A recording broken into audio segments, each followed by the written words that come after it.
Hi everyone, and welcome to another video. Quite a few new bikes have been spotted at the Tour de Dauphiné. Frames are getting slimmer.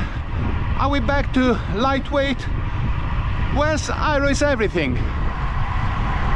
It looks like the law of physics have changed again, and the manufacturers are trying to exploit them straight away to introduce the new bikes, more aero, stiffer, faster. The theme of today's video is going to be the aero versus lightweight. What's actually aero for us on a bike? What's the best compromise? And I'll try to understand all of this together with my friends on a ride. Everyone has been talking about the new bikes. My illustrious colleagues, Hambini, Bike Radar, GCN, GC Performance, everyone. Why should you listen to me, guys? Well, for one, I haven't got a bike sponsor, which is a shame, but for now I can say what I want. Also, I've been running an aero bike versus this Canyon Ultimate side by side for more than a year, so I do have quite an understanding in how this bike performs, and I'm going to tell you my findings. First of all, the main problem, it's us. Yes, not the marketing, not the manufacturers, the greedy brands. They want to sell you more and more bikes, but it's definitely us. We want to believe that every season there will be something that is going to make us faster. We can then finally drop our friends on a ride, like magically become, you know, stronger and fitter.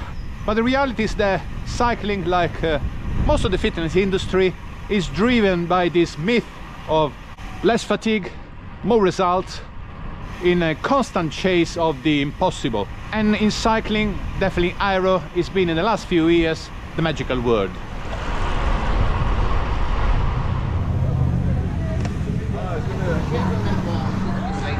Morning everyone.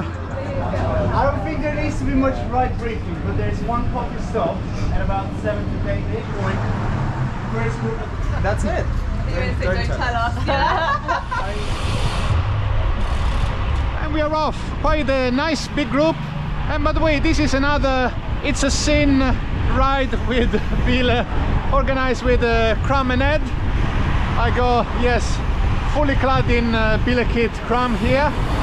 But again, guys, I'm proudly wearing my Sirocco colors again. As always, discount link in description. Yes.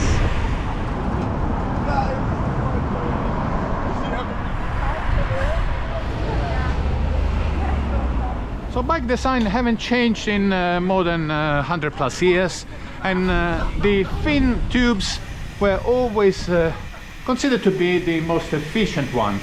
Up until maybe the early 2000s, where some companies suddenly discovered aerodynamics in cycling, where everyone else was using the aerodynamics to their advantages, and all of a sudden, yes, cycling woke up to the idea of getting the bikes more aerodynamic.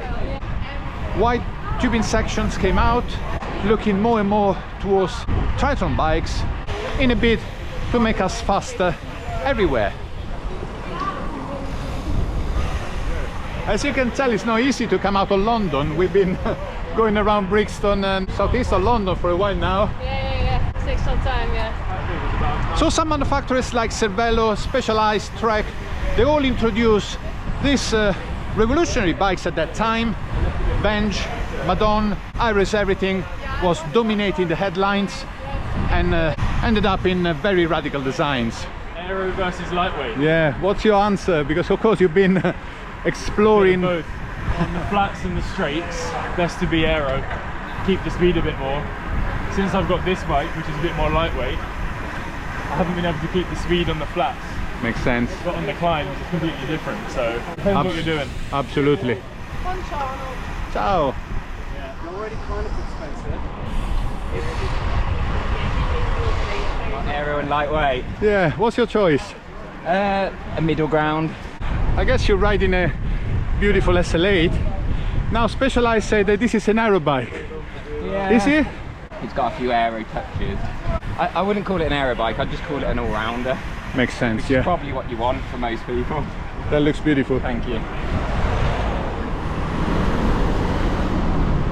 So what happened in the bike racing world with the introduction of the aerodynamic frames? So they adapted as well, and most of the teams, especially for Trek, Cannondale, Specialized at that time, they introduced the option for the riders to go for a aero bike and a lightweight climbing bike, and deciding, depending on the route and the conditions, which one to use. There we go. We got Rigoberto Urán in the room.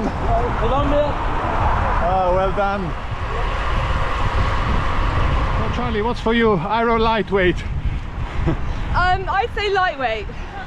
I feel like it gives you the kind of opportunity to be able to do like all-round cycling. Yeah, I feel like aero bikes make such a difference. You're like going like 50 k's an hour on a flat, but for kind of all-round riding, I think a lighter bike is better. The big shock to the industry came when Specialized killed Avenge. Specialized went one bike to rule them all, like if it was a brand new concept, while Pinarello had the same concept for a while now, but you know, marketing is marketing. And slowly all the other manufacturers went back to race with one single model, forming some sort of a hybrid between an aero bike and a traditional bike, like Factor with the Ostro. Here for Canyon, lightweight or aero? What you prefer? I think I prefer the Aero. I guess for you, yes. Yeah. Quite strong rider. Look at the deep profile tips. Beautiful iRod. Do you use for everything? Climbing? Everything. Everything. It's my only bike, so I use it for everything. Well done. Yeah, gotta do it. And of course Tadej Pogacar is racing his B4 RS, which is, again, to me, an all-around bike. You can't really define that as an aerodynamic bike, at least in my mind. So what did I find after riding back-to-back a lightweight bike and an aero bike on my usual segments, checking the PRs and riding in all different conditions? Is aero everything? Of course, the aerodynamic bike is faster on a flat in the right conditions. When the wind is coming from the front, you do have a marginal advantage where the longer profile tubes work in your favor. And yes, I could tell in those conditions that the frame is slippery. In a similar position with the same wheels, I got some better times, unexpected PRs, and you can definitely point out that the frame is doing what it's supposed to do. However, it is a very marginal window, because everywhere else the lightweight bike performed better. Snappier, lighter, any gradient is better on a lightweight bike. I chose to ride the Ultimate a lot more than the Velo build. At the end of the day, wide profile tubes can be beneficial, but they really come into their own when you go fast. When you push really hard, about 35–40 k, the ride is relatively flat and you don't have the crosswinds that inevitably they are going to reduce the efficiency of the wide tubes and actually slow you down. Because the problem when we are on a bike is that our speed is relatively much smaller than any other aerodynamically optimized vehicles. On a car, on a motorbike, you turn the throttle, you go fast, the apparent wind becomes the only resistance in front of you, and you have to optimize just for that. On a bicycle at 25 k, 30 k, the overall wind, the turbulence play a lot more effect, and having a frame only optimized in one direction is actually a drawback.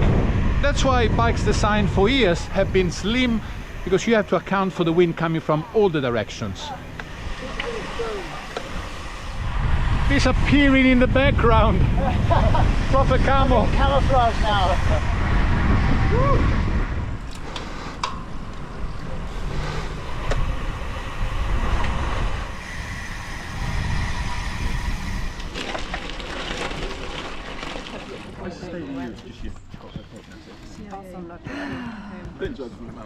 Unbelievable coffee stop. Actually, one of the best sausage roll I've ever had. Didn't have even the time to put it on video. Take. Oh yeah, that's the one. That's the one. That's the one. Beautiful. Quite big. How does everyone rate them? It's really good. Yeah. Where are we, guys? It is really good. What's it called, this place? Penhurst Farmers Market. Oh no. No. We own Penhurst, don't we? I don't know the name. Porcupine Pantry. Say it again. Porcupine Pantry. Very good. I will never try to pronounce Penhurst Place. Penhurst. Yeah. Okay. So I'm trying. So time to be realistic, guys. At the end of the day, 80% of the drag comes from your body position. So the way you are sitting on the bike accounts for the majority of the speed. If you are taller and out, the drag is going to be, of course, a lot more, and it's going to be much harder to keep a great pace. So maybe you buy a new bike, £5,000 frame, and you could have achieved maybe a faster position just by dropping a couple of spaces on your front end. Bikes like the S5, the System 6, the Aero Road, yes, will be faster, but faster in a certain conditions. So this is something that you really need to consider carefully when you're choosing your new bike. I've got them.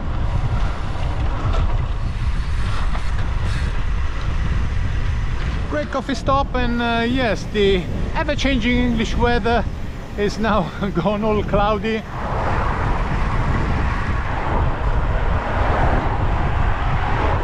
So Ed is on Pinarello, the bike to do it all. How you feel it? It's a bit heavy. I think it's about 8 when you weighed it in your video. Oh yes, true. Link in the description for that video. It was 8.2, and I think I've added a bit of weight to it. So it could be lighter, but it's quite fun to ride. So You are getting fast on the hills, so credit to you. yeah, I just need a climbing bike now. Like you. You need to build me one of your bikes. True. And we are all back at Dynamo. Very embarrassing from a professional YouTuber like me. My GoPro has died and I had to film with a mobile phone. But yes, we are all happy, 120 kilometers plus, and now time for a good pizza.